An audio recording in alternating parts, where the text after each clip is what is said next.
जय मां शारदे। आज के वीडियो में हम भृगु संहिता फल दर्पण के अनुसार राजयोग प्रकरण की चर्चा करेंगे। यह ज्योतिष विशेषकर राजोपयोगी शास्त्र है, क्योंकि विशेषकर लोग राजाओं के जन्म समय के अनुसार राजयोगों का ही विचार करते हैं। इसलिए यहाँ भी उन्हीं कुछ राजयोगों को हम बताने चल रहे हैं। राजकुल में उत्पन्न राजयोग व निम्न कुल में उत्पन्न राजयोग एवं धनवान योग यदि जन्म समय में 3 या 4 ग्रह यदि हों तो अपने उच्च या मूल त्रिकोण में बली हों तो राजवंश में उत्पन्न मनुष्य अवश्य राजा होता है, तथा 5 या 6 ग्रह यदि उच्च अथवा मूल त्रिकोण में हो तो दरिद्र कुल में उत्पन्न भी जातक राजा होता है। यदि 2 या 1 ग्रह उच्चस्थ हो तो धनवान होता है, परंतु राजा नहीं होता। क्रूर कर्मा व सत्कृत राजयोग यदि केवल पाप ग्रह उच्च में हो तो क्रूर कर्मा राजा होता है, ऐसा यवनाचार्यों का मत है।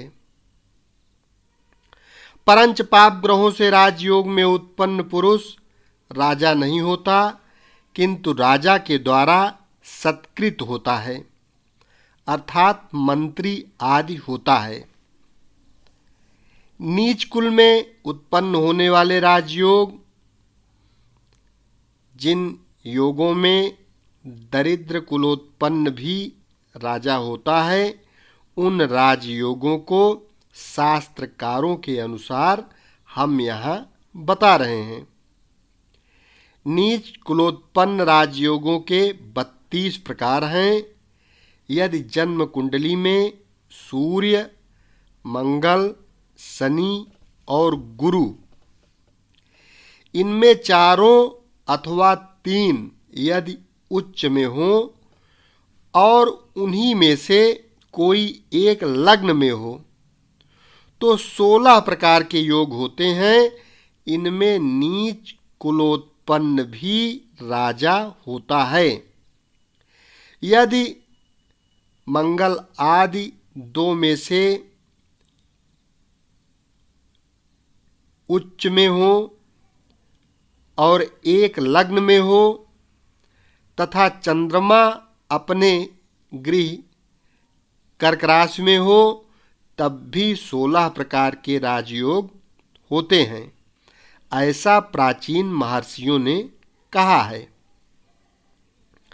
अधम वंशोत्पन्न का राजयोग लग्न अथवा चंद्रमा वर्गोत्तम नवमांश में हो तो तथा चंद्र छोड़कर अन्य 4, 5 या 6 ग्रहों से दृष्ट हो तो नीच कुल में उत्पन्न भी राजा होता है। अखिल भूमंडल पालक योग जन्म कुंडली में जन्म समय में मेष लग्न में चंद्रमा, मंगल, गुरु हो तो जातक आसमुद्र पृथ्वी का पालक और समस्त शत्रु दल का संहारक राजा होता है। अन्य राजयोग की यदि हम बात करें तो बृहस्पति अपने उच्च में तथा मंगल मेष में होकर लग्न में हो अथवा मेष लग्न में ही मंगल और गुरु दोनों हों तो राजा होता है। उसके सामने कभी कोई शत्रु नहीं होता है। उसका मंत्री भी अपने अनुकूल होता है। विज्ञान कुशल राजयोग कुंडली के 11वें भाव में चंद्रमा, शुक्र, गुरु हो, मंगल, मेष में शनि, मकर में, कन्या में बुध यदि लग्न में हो तो निश्चय जातक विज्ञानी राजा होता है। सद्भूपाल राजयोग। पूर्ण चंद्रमा यदि कर्क लग्न में तथा बुध 7वें भाव में और चौथे भाव में सूर्य, छठे में सूर्य, चौथे में शुक्र, 10वें में गुरु और तीसरे भाव में शनि मंगल हो तो राजा होता है। यदि कुंडली में परिपूर्ण चंद्रमा कर्क लग्न में हो तथा 7वें भाव में बुध, 6वें भाव में सूर्य, चौथे भाव में शुक्र, 10वें भाव में गुरु, शनि व मंगल तृतीय भाव में हो तो जातक चंद्रमा की किरणों के समान शुभ्र चामर तथा राजलक्ष्मी से युक्त सज्जन यानी श्रेष्ठ राजा होता है। अधिक लक्ष्मी से युक्त राजयोग। वृष लग्न में पूर्ण चंद्रमा हो, कुंभ में शनि, सिंह में सूर्य और वृश्चिक में गुरु हो तो अधिक संपत्ति और वाहन युक्त राजा होता है। इंद्र तुल्य राजयोग। यदि कुंडली में मकर लग्न में शनि हो, चंद्रमा मीन राशि में हो तथा कन्या राशि को छोड़कर बुध के घर में अर्थात मिथुन में मंगल, कन्या में बुध, धनु में गुरु हो तो जातक इंद्र के समान महिमा पाने वाला होता है। शत्रु से अजेय राजयोग। यदि कुंडली में मकर लग्न में मंगल और 7वें भाव में पूर्ण चंद्रमा हो तो शत्रुओं से अजेय तथा वेद अर्थ का ज्ञाता होता है। शत्रु को पराजित करता राजयोग। यदि अपने उच्च में स्थित सूर्य चंद्रमा के साथ लग्न में हो तो जातक परम सुंदर राजा होता है, जिसके स्मरण से शत्रुओं की स्त्री की शोकाग्नि नयन जल से सिक्त होने पर भी हमेशा हृदय में प्रज्वलित ही होती हैं, अर्थात वह जातक शत्रु को जीतने वाला होता है।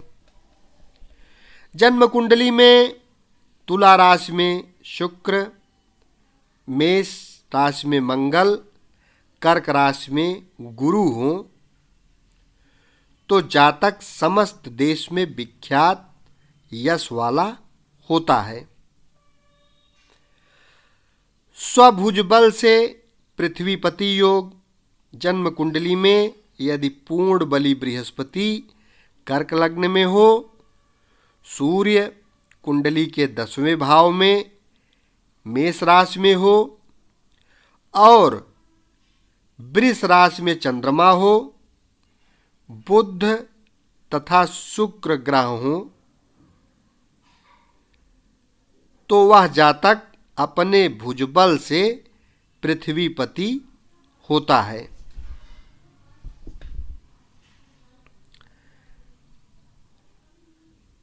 जन्म कुंडली में धनु राशि में चंद्रमा सहित गुरु हो, मंगल मकर राशि में तथा शुक्र अथवा बुध अपने उच्च में होकर लग्नगत हो तो जातक राजा होता है। जन्म कुंडली में धनु के पूर्वार्ध में सूर्य और चंद्रमा हो तथा बलि मतलब स्व उच्चगत शनि लग्न में और मंगल भी स्वोच्च में हो तो जातक महाप्रतापी शत्रु को जीतने वाला राजा होता है। शत्रु भय के कारण दूर से ही नमस्कार करते हैं उसको। अधिराज योग, जन्म कुंडली में यदि चंद्रमा से 6वें, 7वें और 8वें स्थान में सब शुभ ग्रह उदित हों और उन पर पाप ग्रह की दृष्टि न हो तो अधियोग होता है। इस योग में जन्म लेने वाला जातक आसमुद्र पृथ्वी के पालन करने वाला राजा होता है। सर्वदा अपने पराक्रम से युक्त, रोगहीन, शत्रु के भय से रहित, धीर, सौभाग्यवान और सुखी होता है। जन्म कुंडली में बुध अपने उच्च में स्थित लग्न में हो और मीन राशि में देवगुरु बृहस्पति हो, चंद्रमा हो, यानी मीन राशि में गुरु और चंद्रमा दोनों हों, मंगल सहित शनि मकर राशि में हो, तो मिथुन में शुक्र हो, तो ऐसे योग में उत्पन्न जातक राजा होता है। वह शत्रु का नाश करता हुआ अपनी सेना स्थिति गजाद के संघर्ष से उत्पन्न धूल से दिन में रात कर देता है, अर्थात प्रकाश में भी अंधकार पैदा करने वाला राजा होता है। जन्म कुंडली में यदि सिंह राशि में सूर्य सहित गुरु हो और जातक की मेष लग्न हो, शनि कुंभ में हो, चंद्रमा वृष राशि में हो, मंगल वृश्चिक राशि में हो, बुध मिथुन राशि में हो, तो जातक राजा होता है। अपार कीर्ति युक्त राजयोग, जन्म पत्रिका में मेष लग्न में सूर्य हो, धनु राशि में गुरु हो, तुला राशि में शनि हो और चंद्रमा, तुला राशि में शनि और चंद्रमा दोनों हो, तो अति कीर्तिमान राजा होता है। यदि जन्म कुंडली में देवगुरु बृहस्पति, बुध, शुक्र ये तीनों शनि, सूर्य और मंगल सहित अपने अपने घर या केंद्र में हो और चंद्रमा स्व उच्च में हो, तो जातक यशस्वी राजा होता है। यदि कुंडली में सूर्य अपने परम उच्च स्थान यानी मेष राशि में 10 अंश तक हो, 10 अंश में हो, तो वह आसमुद्र भूमि का पालक कठोर कार्यकारी राजा होता है।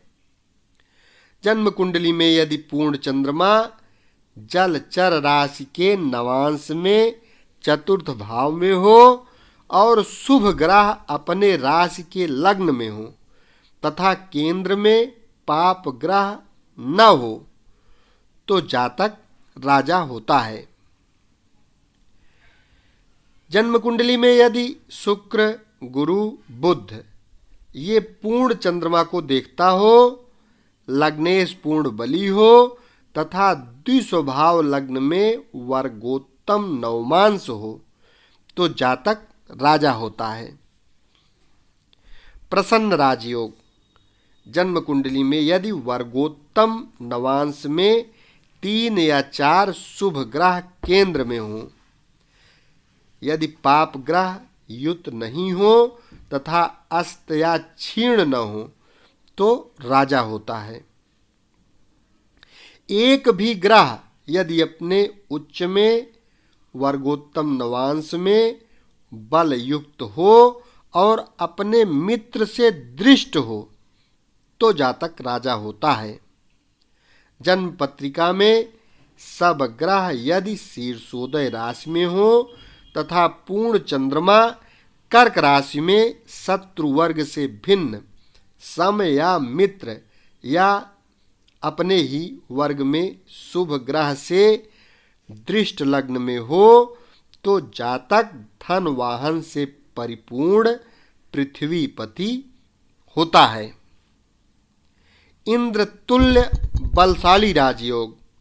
जन्म कुंडली में यदि जन्म राशि चंद्रमा से उपचय भाव 3, 6, 10, 11, तीसरे भाव, छठे भाव, 10वें भाव, 11वें भाव, इनको उपचय भाव कहते हैं, इन भावों में हो और शुभ राशि या शुभ नवांश में केंद्रगत शुभ ग्रह हो तथा पाप ग्रह सब निर्बल हो, बलि न हो, तो परम प्रतापी इंद्र के समान बलशाली राजा होता है। यदि चैनल को अभी तक सब्सक्राइब न किए हो तो कृपया इस चैनल को सब्सक्राइब अवश्य कर लें, क्योंकि इस चैनल के माध्यम से संपूर्ण वैदिक ज्योतिष लाल किताब ये आपको सीरियल वाइज सीखने को मिलती रहेगी, वह भी एकदम फ्री में। शेष अगले भाग में। धन्यवाद। संपूर्ण राजयोग प्रकरण 3 भाग में इसका वीडियो भृग संहिता फल दर्पण के अनुसार हमने बनाया है। ये पहला भाव है। शेष दूसरा और तीसरा भाव आपको आने वाले 2 वीडियो में मिल जाएगा। प्लेलिस्ट में जाकर सीरियल वाइज सारे वीडियो देख सकते हैं। धन्यवाद।